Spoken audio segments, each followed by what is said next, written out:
السلام علیکم، welcome to my channel Free Speak. دوستو، آج کی یہ میری کہانی کسی کی زندگی پہ گزری ہوئی ایک سچی اور سبق آموز کہانی ہے۔ کہانی سننے سے پہلے میری گزارش ہے کہ آپ میرے چینل کو سبسکرائب کر دیجئے اور ساتھ میں دیے گئے بیل آئیکن کو پریس کر کے آل نوٹیفیکیشن بٹن کو سلیکٹ کر دیں۔ میرا نام وارث ہے۔ میں اس وقت اسپین کی جیل میں قید ہوں۔ میرا تعلق پاکستان میں اندرون سندھ سے تھا۔ میرے والد صاحب گورنمنٹ سندھ کے ماتحت ادارے میں ایک اچھے عہدے پر کام کرتے تھے۔ جو ہی مالی حالات میں بہتری آئی تو ہم لوگ کراچی شفٹ ہو گئے۔ میں نے کراچی میں اپنی تعلیم مکمل کی اور پھر شادی کر لی۔ شادی کے بعد میرے گھر میں پہلی اولاد بیٹا ہوا۔ بیٹے کی پیدائش کے 1.5 سال بعد میں ورک ویزا پر اسپین چلا گیا۔ اسپین آ کر میں نے ٹیکسی چلانے کا کام کیا۔ اسی دوران میری ملاقات مارکل نامی ایک شخص سے ہوئی۔ مارکل ہماری سوسائٹی کا امیر ترین شخص تھا۔ وہ اسرائیلی نژاد کا تھا، اپنا کاروبار کرتا تھا، انتہائی خوش اخلاقی سے پیش آتا تھا۔ مجھے مارکل جہاں بھی نظر آتا میں اس کے ساتھ ہائی ہیلو لازمی کرتا۔ یوں ہی ہماری قربت بڑھنے لگی۔ جب ہم دونوں تھوڑے سے فرینک ہوئے تو میں نے مارکل سے اس کے بزنس کے متعلق پوچھا۔ مارکل نے بتایا کہ وہ ایشیائی ممالک سے ایڈلٹ ویڈیو منگواتا ہے اور ڈارک ویب سائٹس کو بیچ دیتا ہے۔ مارکل نے مجھے گناہ کی اس دنیا کا ایسا نقشہ کھینچ کر دکھایا کہ بجائے خوف خدا سے ڈر کر توبہ طائب ہونے کے میرے دل میں دنیا کی محبت اور دولت کی ہوس جاگ گئی۔ میں نے مارکل کو کہا مجھے بھی اپنے ساتھ بزنس پارٹنر بنا لو، مگر مارکل نے انکار کر دیا۔ البتہ مجھے آفر دی کہ اگر میں ویڈیوز بنا لوں تو مارکل مجھ سے خرید لے گا۔ میں نے مارکل کی آفر مان لی اور پاکستان میں ایسی لڑکیوں کو ڈھونڈنا شروع کر دیا۔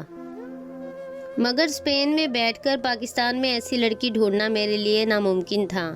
مجبوراً میں نے اپنی بیوی کو ایسی ویڈیوز بنانے پر مجبور کرنا شروع کر دیا، مگر مجھے ناکامی ہوئی۔ میری بیوی نے صاف صاف انکار کر دیا تو میں پاکستان واپس آیا۔ میں نے بیوی کو بہت تشدد کا نشانہ بنایا، بہت مارا پیٹا، مگر وہ اس مکروہ عمل پر راضی نہ ہوئی تو میں نے بیوی کو طلاق دے دی اور اس سے بیٹا چھین کر اپنے پاس رکھ لیا۔ میں واپس اسپین چلا گیا۔ میں مسلسل 7 سال اسی کوشش میں لگا رہا، مگر میں گناہ کی اس دلدل میں پھینکنے کے لیے کسی لڑکی کو تیار نہ کر سکا۔ آخرکار مجھے گھر والوں نے نادیہ نامی ایک ایسی لڑکی کے متعلق بتایا جس کو 2 بار طلاق ہو چکی تھی اور اب اس کے بھائی بھی اسے رکھنے پر تیار نہ تھے۔ وہ انتہائی مجبور تھی اور چھت و روٹی کپڑے کے عوض کسی اپاہج لڑکے سے شادی کے لیے بھی تیار تھی۔ مجھے نادیہ کی صورت میں اپنے دولت کمانے کا خواب پورا ہوتا نظر آیا۔ میں پاکستان آیا۔ نادیہ جو کہ عمر میں ابھی صرف 25 سال کی تھی اور میں 45 سال کا تھا، اس سے نکاح کر لیا۔ نادیہ نے میری بے انتہا خدمت کی۔ میں نے آزمانے کے لیے کئی بار نادیہ سے کڑوے لہجے میں بات کی، مگر وہ ہر بار برداشت کر گئی۔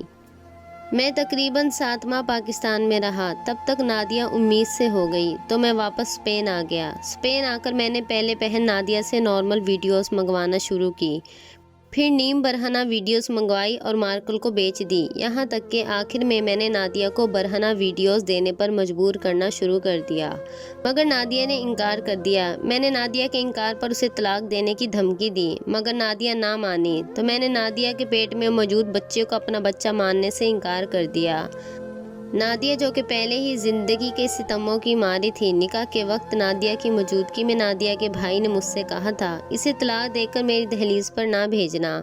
اگر تمہاری فیملی سے گستاخی کرے یا تمہارے ساتھ بدسلوکی کرے تو بے شک جان سے مار دینا، ہماری طرف تمہیں اس کا خون معاف ہے۔ مجھے یقین تھا نادیہ کبھی بھی واپس بھائیوں کی دہلیز پر نہیں جائے گی اور تھوڑا پریشر دینے پر میری بات مان لے گی، مگر نادیہ بضد رہی۔ میں نے نادیہ کو طلاق دینے کی دھمکی بھی دے دی، مگر نادیہ نے اس سے پہلے ہی خود پر تیل چھڑک کر آگ لگا لی۔ بیچاری نادیہ میرے آگے بہت روئی گڑ گڑائی تھی کہ وارث میرے ساتھ ایسا مت کرو، ہمارے ہونے والے بچے کے بارے میں ہی سوچ لو۔ لیکن اس وقت مجھے گناہ کا کام کرنے اور پیسے کمانے کا بھوت سوار تھا۔ میں دولت کی لالچ میں اندھا ہوا جا رہا تھا کہ نادیہ میری بات تم نہیں مانو گی تو میں تمہیں طلاق دے دوں گا۔ میں نے میرے ہونے والے بچے کے بارے میں بھی نہ سوچا اور مجبوراً نادیہ نے دنیا کی باتوں سے تنگ آ کر میری بلیک میلنگ سے تنگ آ کر اور اپنے بھائیوں کے ٹھکرائے ہوئے رویوں سے تنگ آ کر خودکشی کر لی۔ ہاں، میں نادیہ کی خودکشی کا ذمہ دار ہوں۔ میں نے ہی نادیہ کو مارا ہے۔ میری لالچ نے نادیہ کو مار دیا تھا اور میرے ہونے والے بچے کو بھی۔ یوں اپنے ساتھ ساتھ اپنی کوکھ میں موجود بچے کو بھی ختم کر دیا تاکہ کل آنے والا وقت بچے کے لیے گالی نہ بن جائے۔ گھر والے اور سارا محلہ نادیہ کی خودکشی کرنے پر حیران رہ گیا، مگر میں حقیقت سے واقف تھا۔ نادیہ کی موت کے بعد نادیہ کے بھائیوں نے اس کا وارث بننے سے انکار کر دیا۔ مجبوراً میرے گھر والوں نے نادیہ کی تدفین کی، جبکہ میں بھی چھٹی نہ ہونے کا بہانہ کر کے پاکستان نہ گیا۔ نادیہ کی موت کے کچھ ہی عرصے بعد میں نے اپنا بیٹا اسپین بلا لیا۔ ابھی بیٹے کو لائسنس لے کر دیا ہی تھا کہ مجھ پر ایک نوجوان اسپینش لڑکی نے جنسی ہراسانی کا الزام لگا دیا۔ میں اس لڑکی کو جانتا تک بھی نہیں تھا، مگر پھر بھی مجھے گرفتار کر لیا گیا۔ عدالت میں نہ صرف لڑکی کے جھوٹے الزامات کو سچ مان لیا گیا، بلکہ کچھ گواہ بھی لڑکی کی طرف سے پیش ہوئے۔ جرم ثابت ہونے پر مجھے 35 سال کی سزا سنا دی گئی۔ شروع میں میرا بیٹا مجھ سے ملنے آتا رہا، مگر گھر والوں نے پاکستانی ایمبیسی کے ذریعے یہاں کی وزارت خارجہ سے رابطہ بھی کیا، سفارش کی، مگر پھر بھی میری سزا میں معافی تو درکنار ایک ذرا سی کمی بھی نہ ہو سکی۔ میں آج بھی جیل میں قید ہوں۔ میرے بیٹے نے مجھ سے ملنا چھوڑ دیا ہے۔ یہاں غیر مسلموں کے ساتھ ہی میں تہوار مناتا ہوں، ان کی طرح کھانا کھاتا ہوں۔ مجھے نہیں معلوم کب رمضان آتا ہے، کب عید ہوتی ہے۔ مجھے ایک ایسی کوٹری میں قید رکھا گیا ہے جہاں دن اور رات کا پتہ ہی نہیں چلتا، جہاں ہر وقت مصنوعی روشنی سے کام چلایا جاتا ہے۔ اسپین کے خاص دن تہواروں پر لوگوں کی سزاؤں میں کمی ہوتی ہے، مگر میرے لیے اسپیشل نوٹس لکھا گیا تھا کہ میری سزا میں کسی قسم کی کوئی کمی نہیں کی جائے گی۔ میں عدالت میں کئی بار رحم کی اپیل کر چکا ہوں، مگر میری اپیل یہ کہہ کر رد کر دی جاتی ہے کہ درندوں پر رحم نہیں کیا جاتا۔ میں اپنی کہانی کے ذریعے تمام لوگوں کو کسی کی مجبوریوں کا ناجائز فائدہ اٹھانے سے منع کرنا چاہتا ہوں۔ میں نے اپنی پہلی معصوم بیوی کو بلا وجہ طلاق دی۔ جو بلا وجہ کسی کا دل دکھاتا ہے تو مظلوم کی عرش تک لازمی پہنچتی ہے، اور پھر میں نے اپنی بیوی نادیہ کو اتنا مجبور کر دیا کہ وہ خودکشی کرنے پر مجبور ہو گئی۔